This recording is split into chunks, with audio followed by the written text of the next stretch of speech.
Alors bonjour, chers choisis de Jésus. C'est avec joie que je vous retrouve aujourd'hui en ce dimanche après-midi, ce dimanche soir pour plusieurs d'entre vous et ce dimanche en fin de soirée aussi pour d'autres. Je suis heureux d'être là avec vous et puis aujourd'hui, ce soir, cet après-midi, nous pourrons parler ensemble de ce sujet que vous avez vu apparaître donc à l'écran pour ceux qui sont arrivés déjà en premier, mais pour ceux qui ne sont pas encore, qui n'étaient pas encore là, c'est le thème est « Pourquoi reprends-tu sur tes épaules un problème qui est le mien ?» Donc, on pourra se partager sur ce sujet-là au cours de ce Facebook Live. Et comment je vais aborder ce sujet, hein? Et cette phrase-là est tirée, en fait, du volume 1 au message numéro 79, où ce que Jésus nous parle, hein? Le problème qui est le mien, donc c'est Jésus qui nous dit ça, hein? qui nous dit que ce problème-là n'est pas le tien, n'est pas le mien à moi, là, comme avec un petit M, un M minuscule, mais c'est le problème de Jésus. Hein? Pourquoi je reprends sur mes épaules un problème qui est celui du Seigneur? On va pouvoir se partager cela, découvrir ensemble ce que vient faire, je dirais, résonner en moi. Hein? Parce que quand on reçoit comme ça des messages, quand on reçoit comme ça un enseignement, il y a des choses qui se mettent en place, hein, qui viennent faire résonance en nous et qui viennent être importants là, dans le moment présent où je suis pour moi. Et je vous invite peut-être à faire, à écrire cela, hein, à l'écrire pour vous, à le commenter si vous voulez, mais à laisser, je dirais, sortir ce qui vient résonner en vous. Et puis, j'aimerais aussi souhaiter la bienvenue à ceux qui m'ont déjà dit bonjour. Donc, Magali, Stelio, Maria, Chantal, Tang Pang et puis Lisby. Donc, je vous souhaite le bonjour, le bonsoir. Patricia aussi qui viennent de commenter. Donc, donc, merci d'être là, merci de nous suivre et puis merci d'accueillir, hein, à quelque part, de prendre ce temps-là pour vous, privilégié pour vous, pour accueillir en vous ce qui viendra résonner à travers cet enseignement. Et puis, sans plus tarder, aujourd'hui, donc, je laisse la parole à Léandre qui vous lira les messages numéros 78 et 79 du volume 1. Et puis, laissez résonner, commentez à votre aise ou notez pour vous. Et puis, on se retrouve tout de suite après. À tout de suite.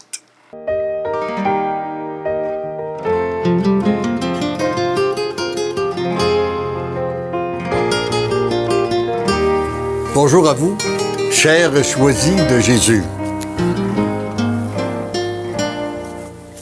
Aujourd'hui, dans le message numéro 78 et 79 du premier volume, Jésus nous invite à faire un pas de plus pour nous laisser guider et inspirer par lui.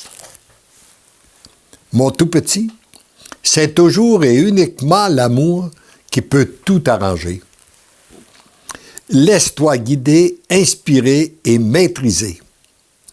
Je suis l'amour, tu deviens l'amour, je t'aime. Et voici la prière que j'avais formulée. Seigneur Jésus, je veux vous présenter toutes les difficultés que j'ai vécues hier. Ouvrez mes oreilles, mon cœur et mon intelligence, afin que je comprenne ce que vous voulez m'enseigner dans ces situations que vous connaissez. Je veux aussi associer mes souffrances aux vôtres, afin que par un miracle de votre amour, elles retombent en grâce et en bénédiction sur ceux et celles qui sont la cause de mes souffrances. Pour moi, comme chrétien engagé, je dirais c'est la seule façon que nous pouvons nous venger de quelqu'un qui nous fait souffrir, c'est d'accueillir ces souffrances-là, les offrir au Père, les associer, en les associant aux souffrances du Christ, afin qu'elles retombent en grâce et en bénédiction sur l'humanité, mais sur les personnes qui sont la cause de nos souffrances. Vous avez le pouvoir de me changer. Moi, je ne le peux pas, même si je le veux. Non seulement vous avez mon oui total sans condition, mais je vous supplie de me changer pour que je devienne l'amour. Veillez couper toutes les attaches qui m'empêchent d'être ce que je devrais être, l'amour. Merci d'exaucer ma prière, je vous aime. Et la réponse à cette prière, c'est mon tout petit. Je prends ton cœur sur mon cœur. J'y déverse un flot d'amour. Je fais la même chose en ceux et celles que tu me confies. Je coupe encore des attaches. Sois sans crainte. Ta demande devient mienne, et aujourd'hui même, tu seras témoin de mon agir. Tu m'as tout donné. Pourquoi reprends-tu sur tes épaules un problème qui est le mien? Ah, une bonne question qu'on peut se poser. Parfois, on donne tout, puis après, on reprend tout. Et pourquoi reprends-tu sur tes épaules un problème qui est le mien? Parce qu'on lui a donné. Tu n'as qu'à être témoin du problème qui se présente, l'accueillir, me le remettre, agir suivant mon inspiration et observer la solution que j'y apporterai. Dans la tempête, lorsque je paraissais dormir dans la barque, il a été difficile à mes apôtres de me faire confiance. Il en est de même pour toi dans ce que tu vis présentement. Accueille mon amour, fais-moi confiance, tu seras témoin de ma puissance. Je t'enveloppe de mon manteau d'amour comme je t'aime. Oui, parfois, dans des périodes de souffrance, il est difficile de s'abandonner. Il est difficile de faire confiance. Mais ce sont des occasions que le Seigneur nous donne pour nous pousser plus loin sur le chemin de la confiance et de l'abandon. Et plus nous avançons sur ce chemin de la confiance et de l'abandon, eh bien, plus nous pouvons être témoins de son agir. Heureux sommes-nous d'être sur cette voie. Amen. Alors, bonjour, rebonjour, rebonsoir.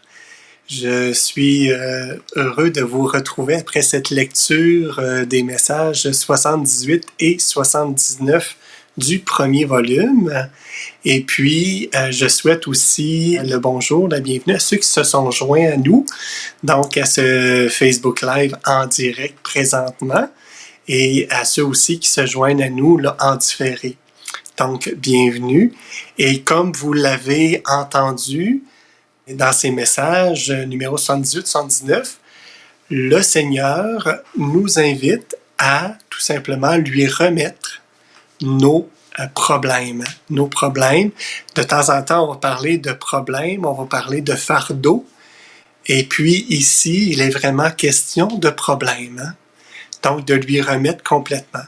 Dans la mesure où, bien sûr, j'ai tout donné, hein? Parce que si le Seigneur nous fait cette invitation-là, c'est parce qu'il a pris au sérieux les oui que nous lui avons donnés, le oui que nous lui avons donné.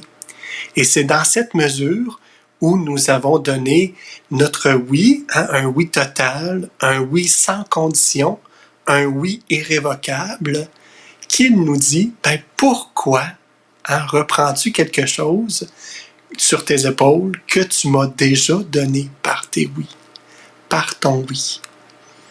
Et c'est la question qui se pose. Qu'est-ce que cela fait résonner en moi? Hein? À quelque part, le Seigneur, à travers ce qu'il nous demande, il veut nous enseigner quelque chose. Que les problèmes que je vis ont une grande valeur pour notre croissance humaine et notre croissance spirituelle. Puisqu'il nous dit que nous ne sommes pas seuls à les porter. Hein? Quelque chose qui nous fait croître, c'est quelque chose qu'on peut mettre en interaction, hein? Qu'on peut avoir une interaction entre nous et Dieu à ce moment-ci. Et si nous voulons porter ces problèmes-là avec lui, voilà, il nous invite à suivre, donc de suivre une certaine recette. Hein? Disons-le comme ça, il nous invite à ça. Donc, il nous invite à suivre une certaine recette, puis la recette commence par le point 1, où ce qui nous demande d'être témoin du problème en question. Donc, d'être témoin, d'en prendre conscience, de faire en sorte de ne pas passer à côté et puis de faire en sorte que ce problème-là existe vraiment et puis d'en prendre conscience. Et la deuxième chose, il ne demande pas simplement d'en prendre conscience, il nous demande de l'accueillir, de prendre conscience, puis de l'accueillir, de faire que ce problème-là puisse être tangiblement réel pour moi. Et puis, une fois accueilli, vous le savez, ce qui reste à faire, c'est de le remettre au Seigneur, de lui offrir. On s'en parle depuis quelques Facebook Live, mais le Seigneur revient comme un bon pédagogue pour nous donner de saisir ce qu'on a à faire avec lui lorsqu'on fait face à des situations qui dépassent un peu ce que nous-mêmes nous pouvons apporter comme solution. Parce que c'est très dur de pouvoir apporter une solution à un problème qui nous échappe en partie, parce que, veux pas, quand que nous avons un problème, ce problème-là, oui, dépend de moi en partie, mais dépend aussi des autres qui vont être infectés par ce problème-là, par la solution apportée. Et puis le Seigneur nous dit à travers cela qu'il a un plus grand plan, qu'il y a quelque chose de plus grand à nous révéler, à nous faire conscientiser. Parce que lui sonde les cœurs et les esprits. Donc lui est en mesure d'apporter une solution qui dépasse celle que nous avons pu imaginer. Puis déjà d'imaginer une solution, c'est d'être dans le point 1, c'est d'être témoin du problème. Et n'oublions pas de l'accueillir en point 2, et après ça, on le remet au Seigneur. Le remettre, c'est dire que toi, Seigneur, tu vas avoir une meilleure solution que la mienne. C'est dire que toi, Seigneur, tu es capable de façonner les cœurs et les esprits de ceux qui sont dans cette situation-là qui a provoqué le problème en moi. Donc, c'est quelque chose de grand, c'est qu'on devient, à quelque part, constructeur d'un monde nouveau avec le Seigneur. Parce que le Seigneur vient parfaire ce qui est limite en nous, ce qui est limité en nous, pour que l'amour soit au cœur de nos discussions, au cœur de nos projets, au cœur de ce qu'on a appelé un problème. Et puis, la 4e étape, c'est agis suivant l'inspiration que tu recevras dans ton cœur. Agis tout simplement selon l'inspiration. La semaine dernière, lundi dernier, Guy Fromet de Rosnay vous a parlé de l'inspiration. Vous vous souvenez un petit peu ce qu'il vous a dit au niveau de l'inspiration? Eh bien, tout simplement, recevez. Vous êtes en mesure maintenant de savoir, d'avoir une idée de ce que c'est que l'inspiration. Eh bien, recevez cette inspiration-là et puis, il suffit simplement d'agir. Le Seigneur ne nous dit pas « reste assis là », il nous dit « agis » suivant l'inspiration que je te donnerai. Parce que tu m'as confié ce problème-là. Et puis la 5e étape, qui est celle de observe la solution que lui va apporter.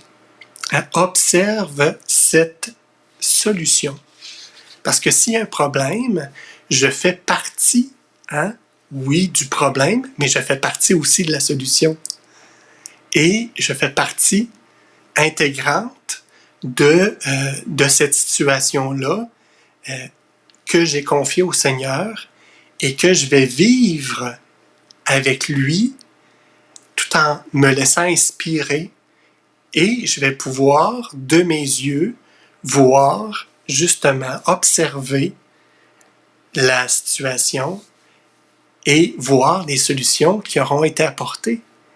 Et comment je vais être dans une action de grâce après coup de voir que le Seigneur, parce que j'ai osé remettre mon fardeau sur ses épaules en utilisant cette façon-là, des 5 principes que je vous ai donnés,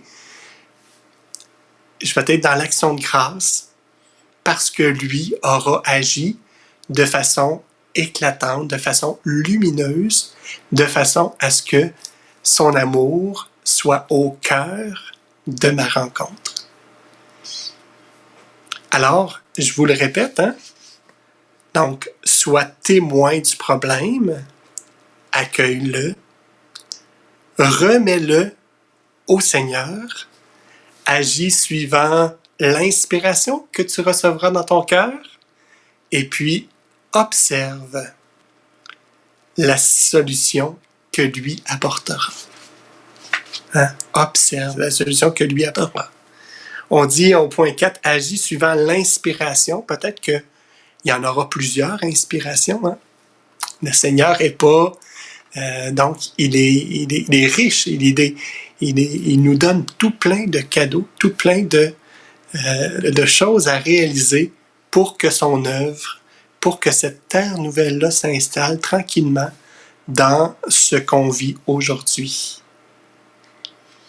Est-ce que cela, qu'est-ce qui fait écho en vous aujourd'hui suite à la lecture de ce message-là? Je vois qu'il y a des choses qui défilent. Je suis un petit peu distrait, mais je ne suis pas allé lire. Donc, Nancy, si tu veux peut-être faire cet écho-là à l'écran de ceux qui ont bien voulu écrire quelque chose là, suite à l'écoute de ce message-là. Didier qui nous dit « Seigneur, je vis beaucoup d'épreuves, mais je m'abandonne à toi. » Je vis beaucoup d'épreuves, mais je m'abandonne à toi. Et je trouve ça le fun parce que ce qui vient d'être important dans ce que tu dis, Didier, c'est que je m'abandonne à toi. Je m'abandonne entre tes mains, entre tes bras.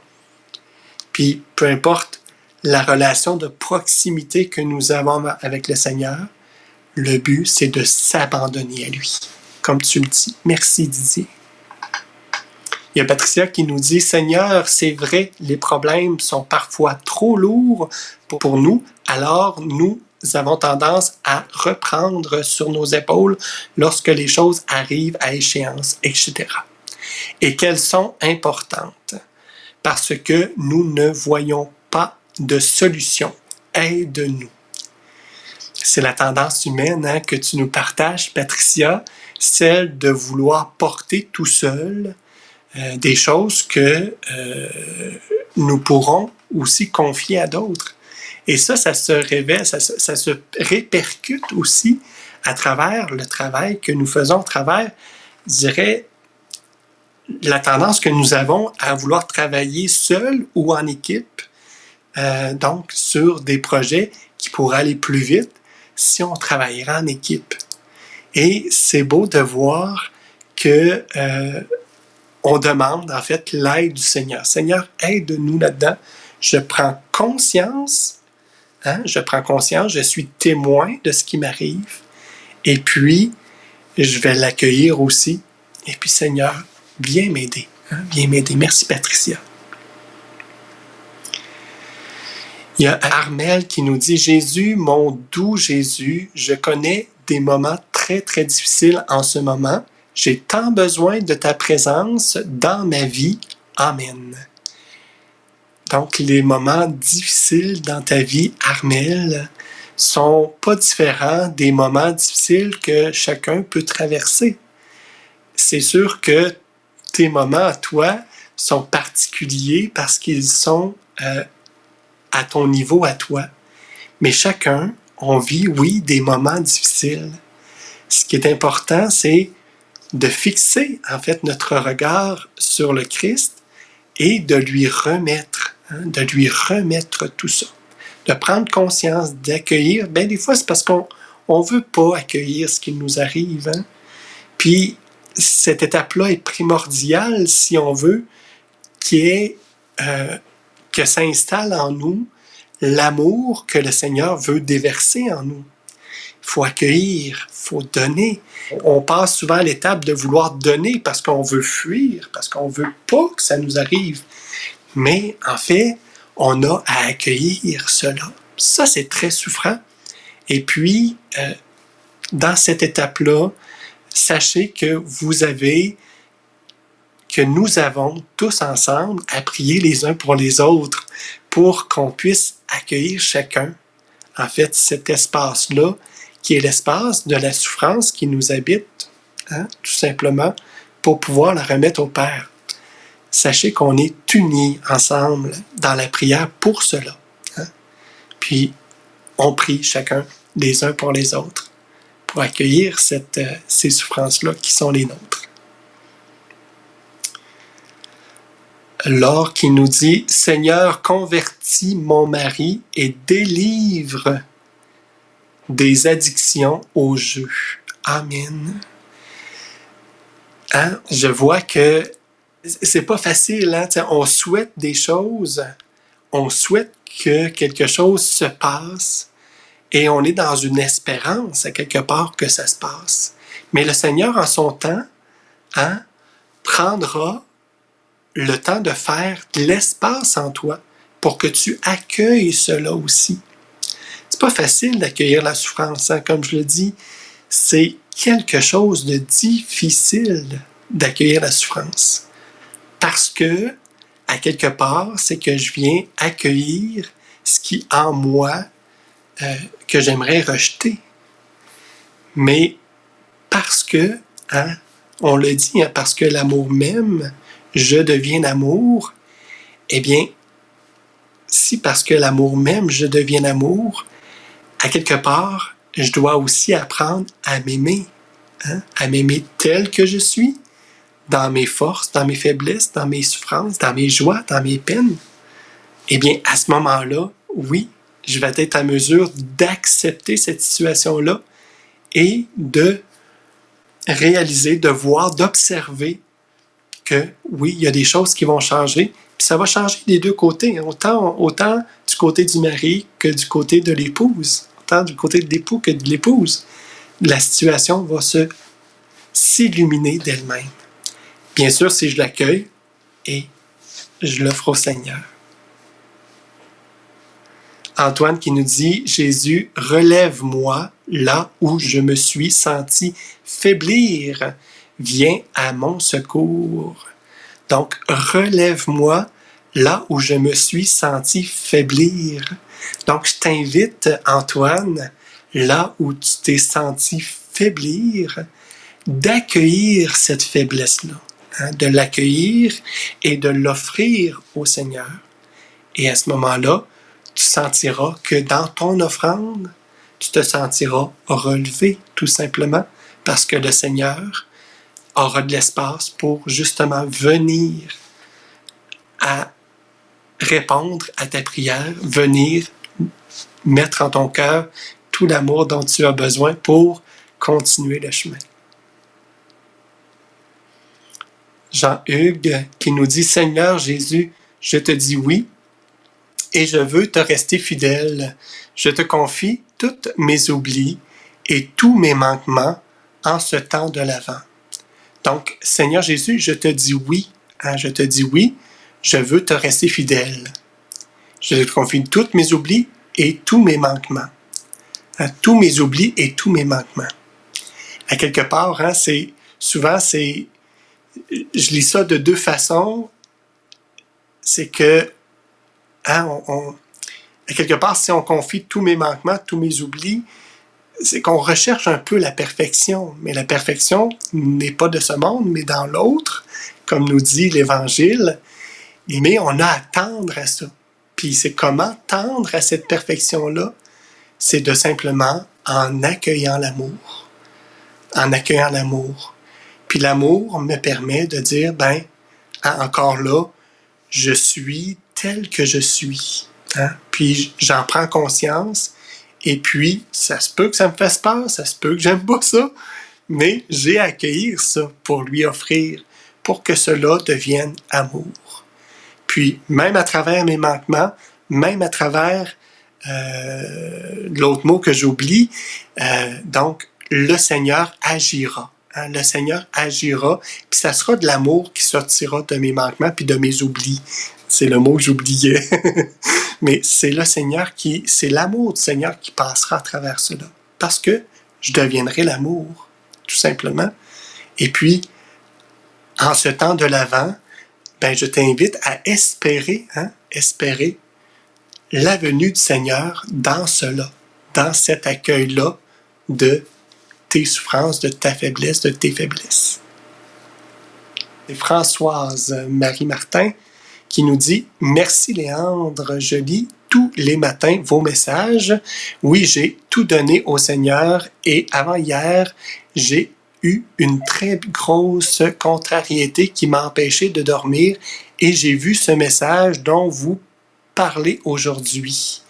Et j'ai dit « Oui Seigneur, pardon, je te remets cette situation, elle est entre tes mains, je te laisse gérer et comme cela m'a libéré. Cela permet de rester libre dans l'amour avec le Seigneur.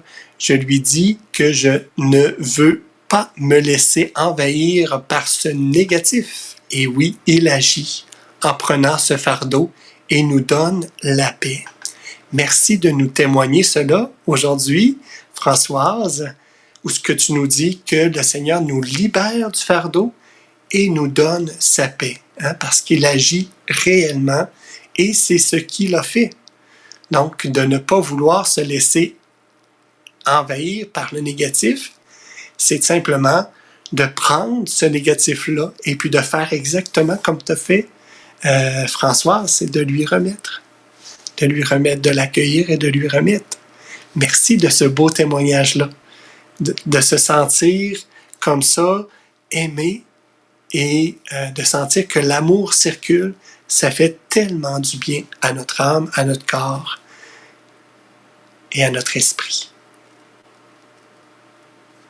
Chantal, Seigneur, je m'abandonne complètement à toi et je me fais toute petite pour me blottir dans tes bras car là, je me sens jamais seule. Je me fais toute petite pour me blottir dans tes bras car là, je me sens jamais seule. Toute petite, dans la spiritualité, si on peut dire ça comme ça, de la Fondation des Choisis Jésus, dans les livres de Pour le bonheur des miens, mais Choisis Jésus, la spiritualité de la petitesse, c'est le fait de se savoir tout dépouiller pour que je puisse accueillir l'amour en direct, que je puisse accueillir cet amour-là de Dieu.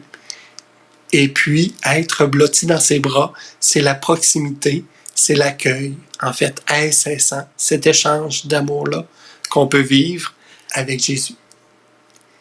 Donc, Armel qui nous dit « Jésus, mon doux Jésus, je connais des moments très, très difficiles. En ce moment, j'ai tant besoin de ta présence dans ma vie. Amen. » Donc, je pense qu'on avait lu ça, mais peut-être que c'est Armel, tu as écrit tout simplement la même chose qu'une autre personne, je ne me souviens pas exactement, mais sache que on est là, en union, tous ensemble, et on prie pour ces situations-là, qui sont plus ou moins, qui sont plus difficiles, et on prie pour que, tout simplement, que ton espérance soit, en fait, gonflée, hein? Que ton espérance soit ravivée, de façon à ce que tu puisses accueillir cet amour-là de Jésus, tout en n'oubliant pas d'offrir avant, hein? D'offrir les situations douloureuses. Alors, on s'est parlé aujourd'hui, hein? Puis j'ai pas cessé de le redire dans chacun des témoignages que vous avez donnés, hein? Qu'on s'est parlé d'une façon, hein, de pouvoir, je dirais, remettre un fardeau qui n'est pas le mien entre les mains du Seigneur. On s'est parlé d'une façon. Et puis, aujourd'hui, on commence l'Avent. Hein?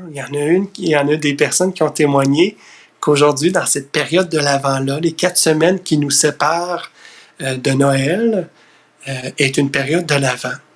Où ce que le thème de cette année, c'est espérer sa présence.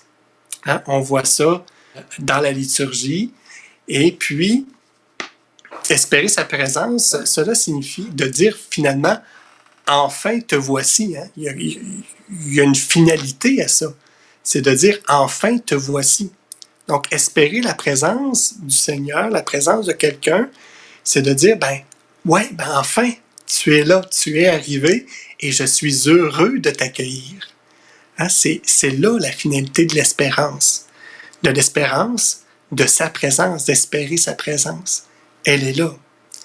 Et puis, si on veut aller un peu plus loin dans ce que veut dire espérer sa présence, nous voyons à Isaïe 64, si tu déchirais les cieux, si tu descendais. Hein? En Isaïe 63, hein? L'espérance de sa présence, c'est que Dieu descende. Déchire les cieux, Dieu descend. Dans le psaume 79, Dieu de l'univers revient. Donc, espérer la présence de quelqu'un, c'est qu'il revienne. Hein? C'est que quelqu'un revienne.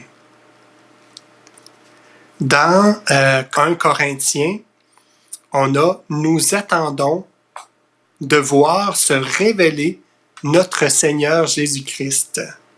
Donc, il est écrit dans 1 Corinthiens, « Nous attendons de voir se révéler notre Seigneur Jésus-Christ ». Et là, on a le mot « révéler », hein, pour espérer sa présence encore. On a le mot « révéler ». Et dans l'Évangile selon saint Marc, au chapitre 13, « Veillez, car vous ne savez pas quand vient le maître de la maison. » On a le terme de « veiller ». Hein? Donc, dans espérer sa présence, il y a diverses dispositions qu'on peut avoir. Donc, d'une part, hein, si tu déchirais les cieux, si tu descendais, d'autre part, reviens, hein, reviens.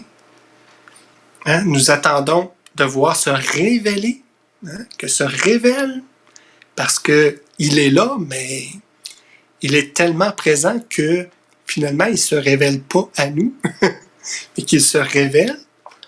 Et puis, veiller. Hein? Le terme veiller, qui nous amène, qui nous appelle à prendre une action, à agir de la sorte qu'on veillera à le retour de sa présence, d'espérer sa présence. Et est-ce que ça vous rappelle pas quelque chose, cela? Hein? C'est d'espérer sa présence.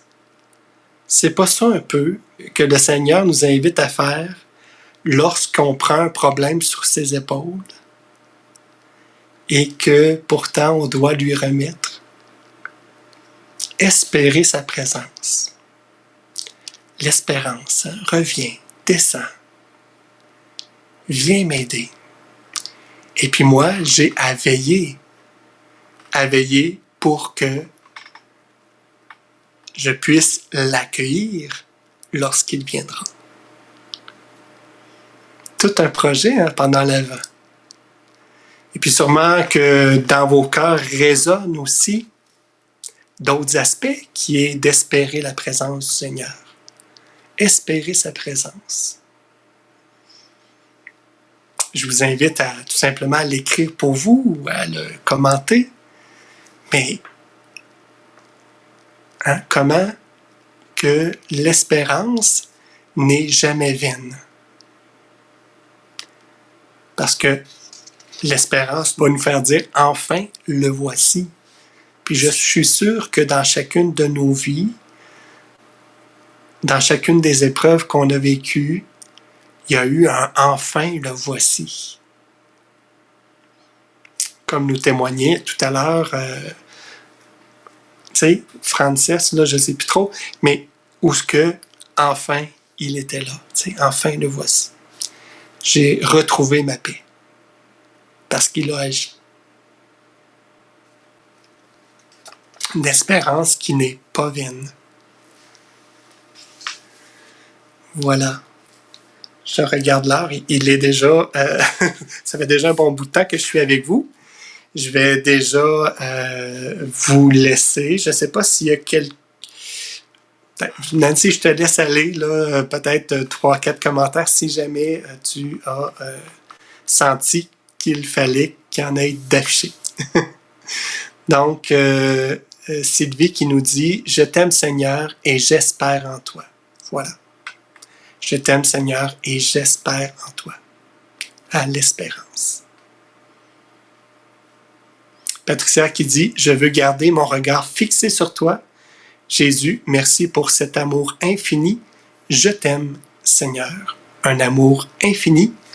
Et toi, hein, gardez ses yeux fixés sur lui.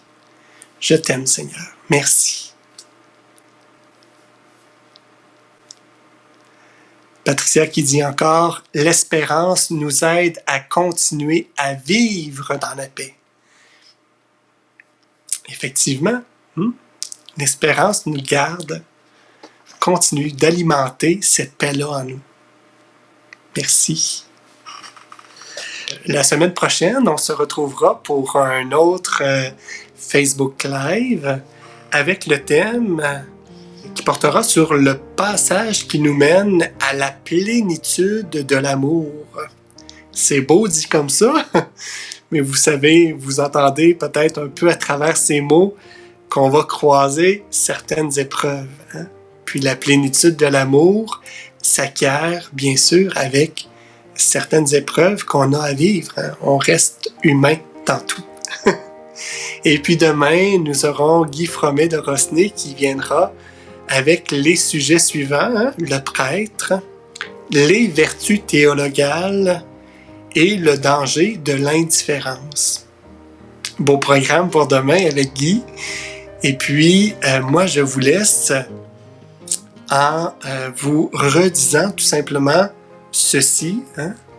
Se laisser guider, inspirer, maîtriser par l'amour sont des aspects importants pour que s'établisse en moi, hein, coule en moi cet amour que le Seigneur veut me donner. Et puis, à espérer me garde dans la paix, eh bien, la confiance me donne de pouvoir d'espérer encore plus contre toute espérance que le Seigneur va agir et puis sera témoin. Hein? Puis je pourrais être à ce moment-là témoin de son agir, témoin de sa puissance. Alors, ouvrons nos cœurs et puis redisons ensemble et accueillons ensemble cette phrase de raccourci. Parce que l'amour nous aime, nous devenons l'amour. À la semaine prochaine. Au revoir.